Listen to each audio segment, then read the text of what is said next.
கருணையே உன் பெயர் என்ன, மனித நேயமே உன் பெயர் என்ன என்று கேட்டால் காலம் ஒற்றை வரியில் உரத்து சொல்கிறது, நம் மனிதநேய மக்கள் முதல்வர் ஸ்டாலின் அவர்கள் என்று. இன்று மிகச்சிறப்பாக நம்முடைய அருள்மிகு பாரத்வஜேஸ்வரர் திருக்கோவிலின் அஞ்சுகம் தொடக்கப்பள்ளியில் ஏறத்தாழ சுமார் 3 கோடி மதிப்பில் கட்டிடப் பணிகளை திறந்து வைத்து கட்டிடம் நிறைவடைந்து புதிய கட்டிடம் திறக்கிற நல்ல வேளையில் திறந்து வைத்து ஏழை பிள்ளைகளுக்கு இந்த கல்விக் கோவிலை அர்ப்பணித்திருக்கிற அன்புக்கும் பாராட்டுதலுக்கும் நேசத்திற்கும் பாசத்துக்கும் போற்றுதலுக்கும் உரிய நம் மனிதநேய மக்கள் முதல்வர் அவர்களே, முதல்வர் என்ன எண்ணுகிறாரோ அதை செயலாக்குகிற நம் அறநிலையத்துறை அமைச்சர் செயல்பாபு என்று எந்நேரமும் செயலாகவே வாழ்ந்து கொண்டிருக்கிற அன்புக்குரிய சேகர் பாபு அவர்களே, நம்முடைய போற்றுதலுக்குரிய தருமை ஆதீனம், மயிலம் ஆதீனம், வேளாக்குறிச்சி ஆதீனம் உள்ளிட்ட ஆதீன பெருமக்கள், நம்முடைய ஜீயர் சுவாமிகள்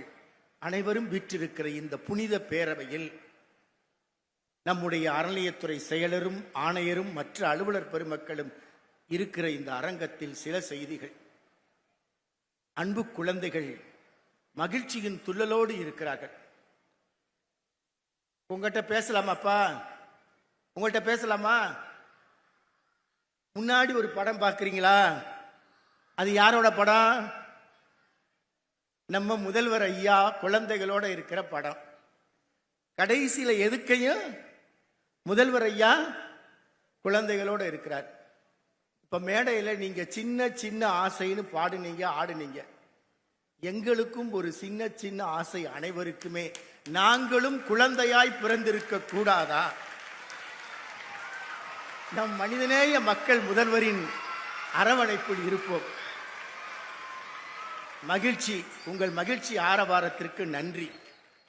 நீண்ட நேரம் எடுத்துக்கொள்ளாமல் இப்போ அரங்கத்தில் நுழைஞ்ச உடனே நம்முடைய தருமை மகா சன்னிதானம் அருமையா சொன்னாங்க, ஆன்மீக அரசு.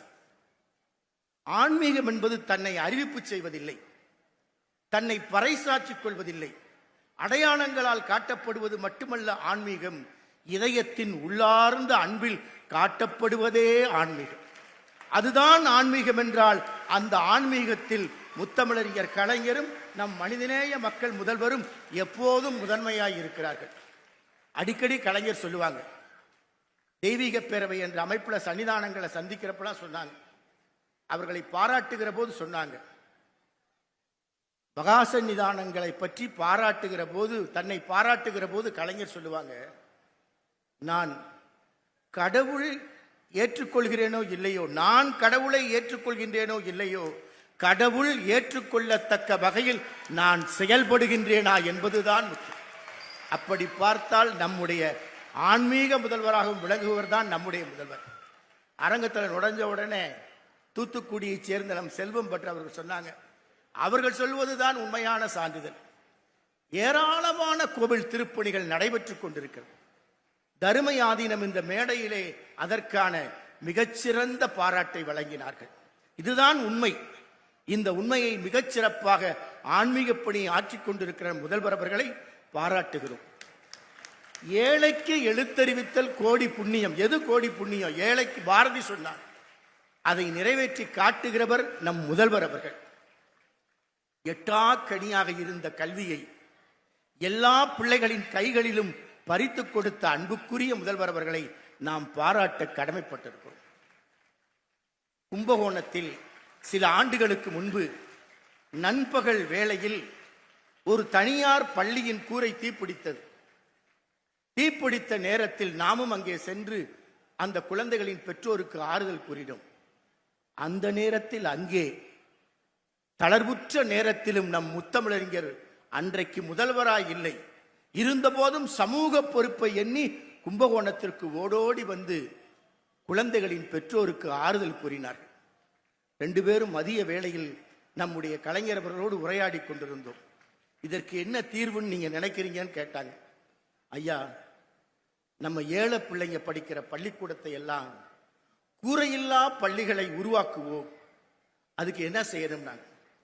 நமது சட்டமன்ற உறுப்பினர் நிதியும் நாடாளுமன்ற உறுப்பினர் நிதியும் அரசு பள்ளிகளுக்கு கிடைக்கிறது. அரசு உதவி பெறும் பள்ளிகளிலும் ஏழை பிள்ளைகள் தான் படிக்கிறார்கள். அங்கேயும் இது நிதியை வழங்கினால் கூரையில்லா பள்ளிகளை உருவாக்கலாம், இது போன்ற விபத்தை தவிர்க்கலாம். 2006 ஆட்சி பொறுப்பு ஏற்றவுடன் அனைத்து சட்டமன்ற உறுப்பினர்களும் நாடாளுமன்ற உறுப்பினர்களும் தம் நிதியில் ஒரு பங்களிப்பை அரசு பள்ளிகளுக்கும் அரசு உதவி பெறும் பள்ளிகளுக்கும் வழங்க வேண்டும் ஆணையிட்டார். இன்றைக்கு தமிழ்நாடே கூரையில்லா பள்ளிகள் உருவாகிறதற்கு காரணம் அன்றைக்கு முதல்வரும் நம்முடைய அன்றைய துணை முதல்வரும் தான். அதற்கு பாராட்ட நாம் கடமைப்பட்டிருக்கிறோம்.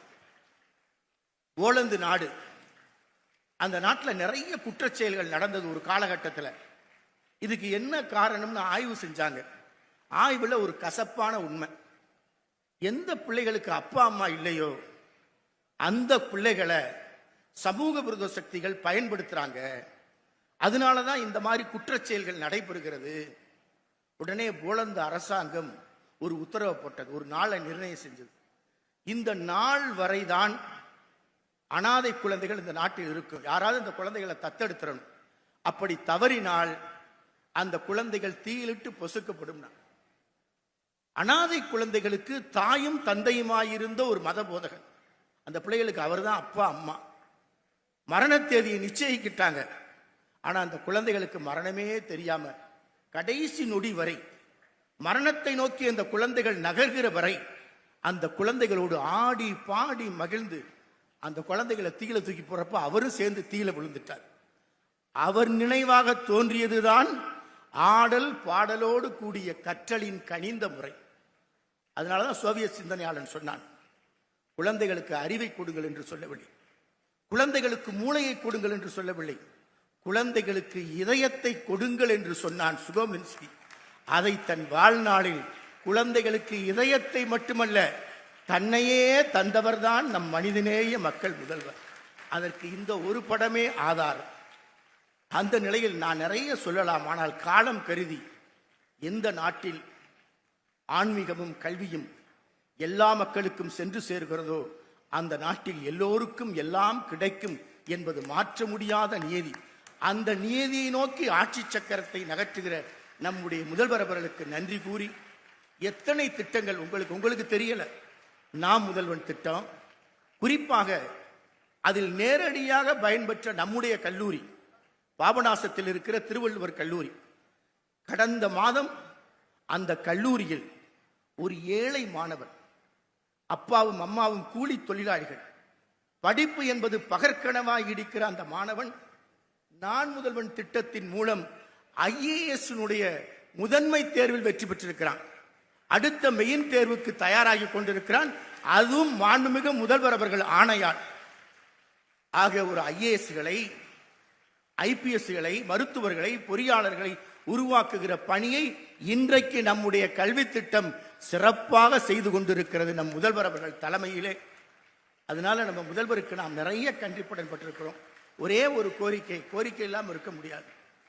அரசு உதவி பெறும் பள்ளிகளுக்கும் அரசு பள்ளிகளுக்கு கிடைக்கிற சலுகைகள் 7.5% இடஒதுக்கீடு. காரணம், அங்கேயும் ஏழை பிள்ளைகள் தான் படிக்கிறார்கள். அரசு பள்ளிகளிலும் அரசு உதவி பெறும் பள்ளிகளிலும் இரு கண்களைப் போல அந்த பள்ளிகளில் படிக்கும் ஏழை குழந்தைகள், தமிழ் வழியில் படிக்கிற குழந்தைகளுக்கும் 7.5% இடஒதுக்கீடு கிடைத்தால் இன்னமும் இந்த பிள்ளைகளின் சாதனைகள் தொடரும் என்ற வேண்டுகோளை வைத்து, அன்புக்குரிய குழந்தைகளே, நம்ம முதல்வருக்கு நன்றி சொல்வோமா? சொல்லலாமா? சரி. ஐயா, எங்கள் பாசமிகு, சொல்லுங்க முதல்வர் அவர்களே, உங்களுக்கு நாங்கள் நன்றி கூறுகிறோம். வார்த்தையால் அல்ல, நாங்கள் படிப்பதால் உங்கள் முன்னால் உறுதிமொழி எடுக்கிறோம். நாங்கள் நன்கு படித்து IAS ஆவோம், IPS ஆவோம், மருத்துவராகவும், பொறியாளராகவும், சமூக சேவகராகவும். உங்களுக்கு நன்றி. முதல்வர் ஐயா அவர்களுக்கு நன்றி. நன்றி நன்றி நல்வாழ்த்துக்கள்.